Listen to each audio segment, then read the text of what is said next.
ആദ്യം തന്നെ എൻ്റെ എല്ലാ ചങ്ങാതിമാർക്കും ഒരു കിടുക്കാച്ചി നമസ്കാരം ഇരിക്കട്ടെ. ഇന്ന് നമ്മൾ ഉണ്ടാക്കുന്ന ഒരു കിടുക്കൻ സൂപ്പ് കേട്ടോ, സീക്കോൺ ചിക്കൻ സൂപ്പ്. ഇത് എങ്ങനെ വീട്ടിൽ ഈസി ആയിട്ട് വിത്തിൻ 5 മിനിറ്റും കൊണ്ട് ഉണ്ടാക്കാമെന്ന് ഞാൻ നിങ്ങളെ പഠിപ്പിച്ചു തരികയാണ്. ഈ വീഡിയോ മൊത്തം കാണുക, അതുപോലെ തന്നെ ഫോളോ ചെയ്യാനും ലൈക്ക് ചെയ്യാനും കമൻറ്റ് ചെയ്യാനും കൂട്ടുകാർക്കൊക്കെ ഷെയർ ചെയ്യാനും മറക്കല്ലേ. അതുപോലെ നിങ്ങൾക്ക് ഇഷ്ടമുള്ള കിടുക്കാച്ചി റെസിപ്പികൾ ഉണ്ടെങ്കിൽ താഴെ കമൻറ്റായിട്ട് രേഖപ്പെടുത്തിയോ. നമ്മുടെ വീഡിയോയിൽ അടുത്ത് നിങ്ങൾക്ക് വേണ്ടി നമ്മളങ്ങ് സ്പോൺസർ ചെയ്യുന്നതായിരിക്കും, ഒന്നും നോക്കണ്ട. അപ്പോൾ ഇത് കണ്ട് കൊതിയാവുന്നില്ല. അപ്പോൾ ഈ സാധനം വീട്ടിലെങ്ങനെ ഉണ്ടാക്കാൻ നമുക്ക് നോക്കാം. ആദ്യം തന്നെ ഇതുപോലൊരു ചെമ്പ് ചൂടാക്കിയ ശേഷം അതിലേക്ക് നമ്മൾ ടാങ്കർ ലോറിയിൽ നിന്ന് വെള്ളം മറിക്കുന്ന പോലെ അങ്ങ് മറിച്ചു, ആവശ്യത്തിന് വെള്ളം അങ്ങ് മറിക്കുക. ആദ്യം നമ്മൾ സ്റ്റോക്ക് ഉണ്ടാക്കാൻ പോകുന്നത് കേട്ടോ. അപ്പോൾ വെള്ളം തിളച്ച് കഴിയുമ്പോഴേക്കും അതിലേക്ക് സെല്ലറി ലീഫ് എല്ലാം കൂടെ എടുത്തിടുക. അതിനുശേഷം ക്യാബേജ് എടുത്ത് മറിക്കുക, ക്യാരറ്റ് എടുത്ത് മറിക്കുക, സവോള എടുത്തൊരു മറിക്കുക. ഇതെല്ലാം കൂടെ മറിച്ച ശേഷം ഇവനൊന്ന് തിളച്ച് വരുമ്പോഴേക്കും അതിലേക്ക് ചിക്കൻ്റെ ബോണോ ചിക്കൻ്റെ പീസോ എടുത്തങ്ങ് നല്ലവണ്ണം അങ്ങ് തിളപ്പിക്കുക. ഒരു 2-2.5 മണിക്കൂർ അങ്ങ് നല്ല രീതിയിൽ അങ്ങ് തിളച്ചോട്ടെ. കണ്ണടച്ച സാധനം തിളക്കണേ. തിളച്ച് കഴിയുമ്പോഴേക്കും ഇവനൊരു നല്ല സ്മെല്ല് വരും. വേറെ ലെവലായിട്ടൊരു സ്റ്റോക്ക് കിട്ടും. അതിനാണ് നമ്മൾ ചിക്കൻ സ്റ്റോക്ക് എന്ന് പറയുന്നത്. ഈ സാധനം ലെവലായി റെഡിയായി കഴിയുമ്പോഴേക്ക് അതിന് മുകളിലുള്ള ആ സാധനങ്ങളൊക്കെ എടുത്ത് ദൂരെ കളയുക. അതിന് ശേഷം ഇതുപോലെ ക്ലീൻ നീറ്റായി കിട്ടും. എന്നിട്ട് വേറൊരു അരിപ്പ് വെച്ച് ഇവനിങ്ങ് അരിച്ച് കിടക്കുക. അപ്പോൾ നമ്മുടെ സ്റ്റോക്ക് റെഡി ആയിരിക്കണം ചങ്ങാതിമാരെ. ശേഷം അടുത്ത പരിപാടിയാണ് തീ പിടിപ്പിക്കുക, അടുത്ത പാത്രം ചൂടാക്കിയ ശേഷം ഈ സ്റ്റോക്ക് എടുത്ത് ഒരൊറ്റ മറിക്ക് ചേർക്കുക. അതായത് ടാങ്കർ ലോറിയിൽ നിന്ന് മറിക്കുന്ന പോലെ ഒന്നും നോക്കണം, കണ്ണടച്ചങ്ങ് മറിച്ച ശേഷം ഈ സ്റ്റോക്ക് ഒന്ന് തിളയ്ക്കുന്ന വരെ നമ്മൾ വെയിറ്റ് ചെയ്യുക. ഇതുപോലെ ഒന്ന് വെയിറ്റ് ചെയ്തിരിക്കുക. അപ്പോൾ സ്റ്റോക്ക് ഇങ്ങനെ തിളച്ച് വരുന്ന കാണാൻ പറ്റും, നിങ്ങൾക്ക് കാണുന്നില്ലേ. ശേഷം അതിലേക്ക് ഈ മുകളിലുള്ള നൊരയും പതയൊക്കെ ഇങ്ങനെ എടുത്തങ്ങ് തുറക്കളയുക. അപ്പോൾ ക്ലിയർ സ്റ്റോക്ക് കിട്ടിയപ്പോൾ അതിലേക്ക് സ്വീറ്റ് കോൺ എടുത്തൊരു മറിക്കുക. ആവശ്യത്തിന് സ്വീറ്റ് കോൺ, നിങ്ങൾക്ക് എന്തോരം സൂപ്പ് ഉണ്ടാക്കണോ അതിനനുസരിച്ചുള്ള സ്വീറ്റ് കോൺ എടുത്തൊരു മറിക്കുക. മറിച്ച ശേഷം ഇവനൊന്ന് മൊത്തത്തിൽ നിന്ന് കലക്കി കൂട്ടിയ ശേഷം ഇവനൊന്ന് തിളച്ച രൂപത്തിലാകുന്ന സമയമാകുമ്പോഴേക്കും നമുക്ക് വേറൊരു പാത്രം എടുക്കുക. അതിലേക്ക് ഓയിൽ ഒഴിച്ചു കൊടുക്കുക. ഓയിൽ ഒഴിച്ച ശേഷം അതിലേക്ക് ചെറുതായി എറിഞ്ഞ സെല്ലറി ഇതുപോലെ ലൈറ്റായിട്ടൊന്ന് റോസ്റ്റ് ചെയ്യാം. കണ്ടോ, ഇതുപോലെ ലൈറ്റായിട്ടൊന്ന് റോസ്റ്റായി വരുമ്പോഴേക്ക് നമുക്ക് ചെറുതായി എരിഞ്ഞ ചിക്കൻ എടുത്ത് അതിലേക്കൊരു മറിക്കാം.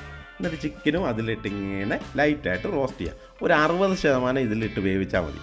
ഫുള്ള് വേവിക്കല്ലേ, 60%. എന്നാലേ ആ ചിക്കനെ ജ്യൂസി ആയിട്ട് നിങ്ങൾക്ക് കിട്ടത്തുള്ളൂ, സോഫ്റ്റ് മീറ്റ് കിട്ടുള്ളൂ. അപ്പോൾ ഇതുപോലെ ലൈറ്റായിട്ട് കുക്കായ ശേഷം ഈ സാധനം കണ്ടില്ലേ, നല്ല സ്മെല്ലാണ് വരുന്നത്. ആ ഗ്രില്ല് ചെയ്യുന്ന ചെറിയൊരു സ്മെല്ലൊക്കെ വരും, നല്ല സ്മോക്ക് ഫ്ലേവറൊക്കെ കിട്ടും. എന്നിട്ട് ഇവനെ എടുത്ത് സൂപ്പിലേക്കൊരു മറിക്കുക. എന്നിട്ട് ഒരു ലൈറ്റായിട്ട് ഫ്ലെയിമൊക്കെ കൊടുത്ത് ഇവനെങ്ങനെ തിളപ്പിക്കാൻ വെക്കുക. തിളപ്പിച്ചുകൊണ്ടിരിക്കുമ്പോഴേക്ക് അതിലേക്ക് ആവശ്യത്തിന് സ്പ്രിംഗ് ഓണിയൻ ഇതുപോലെ ഒരു മറിക്കുക. സ്പ്രിംഗ് ഓണിയൻ മറിച്ചിട്ട് ഇവനെങ്ങനെ നല്ലവണ്ണം അങ്ങ് മിക്സ് ചെയ്യുക. ഒന്നും നോക്കണ്ട, കണ്ണടച്ചങ്ങ് മിക്സ് ചെയ്തോ. കണ്ടില്ലേ, ഈ രൂപത്തിലും ഭാവത്തിലൊക്കെ ആയി കഴിയുമ്പോഴേക്ക് നമുക്കതിലേക്ക് ആവശ്യത്തിന് ഉപ്പ് വാരി വിതറുക. അതിനുശേഷം ആവശ്യത്തിന് പഞ്ചസാര വാരി വിതറുക. ഇത് രണ്ടും നോക്കി വേണം കേട്ടോ വിതറാൻ. ഉപ്പ് കൂടിപ്പോയാലും പ്രശ്നമാണ്, മധുരം കൂടിപ്പോയാലും പ്രശ്നമാണ്. അപ്പോൾ ഇത് രണ്ടും നിങ്ങൾ നോക്കി ബുദ്ധിപരമായ കാര്യങ്ങൾ ഹാൻഡിൽ ചെയ്യുക. എന്ന ശേഷം ഇവനെ മൊത്തത്തിൽ അങ്ങ് മിക്സ് ചെയ്യാതെ ഇതുപോലെ അങ്ങ് സ്റ്റൈലായിട്ട് മിക്സ് ചെയ്തു. കണ്ടില്ലേ, ഇവനൊന്ന് തിളച്ച രൂപത്തിലും ഭാവത്തിലൊക്കെ വരുന്ന കാണാൻ പറ്റും. അപ്പോഴേക്ക് നല്ല സ്മെല്ലാണ് വരുന്നത്. ആ സ്വീറ്റ് കോണൊക്കെ ഇട്ട് കഴിയുമ്പോൾ വേറെ സ്മെല്ലാണ് വരുന്നത് കേട്ടോ. എന്നിട്ട് ഇനി സൂപ്പിനെ നമുക്കൊന്ന് തിക്കാക്കാൻ വേണ്ടി ആവശ്യത്തിന് കോൺഫ്ലവർ ഇതുപോലെ കലക്കിയിട്ട് അതിലേക്ക് ഇങ്ങനെ സ്ലോയിൽ തിളച്ച സൂപ്പിലേക്ക് ഒഴിച്ചു കൊടുക്കുക. അപ്പോൾ ഇങ്ങനെ സൂപ്പ് തിളയ്ക്കും തോറും ഇവനിങ്ങനെ കുറുകി ഇങ്ങനെ വരുന്ന കാണാൻ പറ്റും. അപ്പോൾ സൂപ്പ് ലൈറ്റായിട്ട് ആദ്യം തിന്നായിരുന്നു, അതിനുശേഷം ഇതുപോലെ തിക്കായിട്ട് ഇങ്ങനെ എത്തും. കണ്ടില്ലേ. അപ്പോൾ ആവശ്യത്തിന് കോൺഫ്ലവർ ചേർത്താൽ മതി കേട്ടോ, കൂടുതൽ ചേർക്കരുത്. എന്നതിന് ശേഷം ലാസ്റ്റ് ഇവനെ മുട്ട ഒരു 3-4 മുട്ട നല്ലവണ്ണം അങ്ങ് ബീറ്റ് ചെയ്ത ശേഷം ഇവൻ്റെ മുകളിലേക്ക് ഇതുപോലെ അങ്ങ് വെച്ച് കൊടുക്കുക.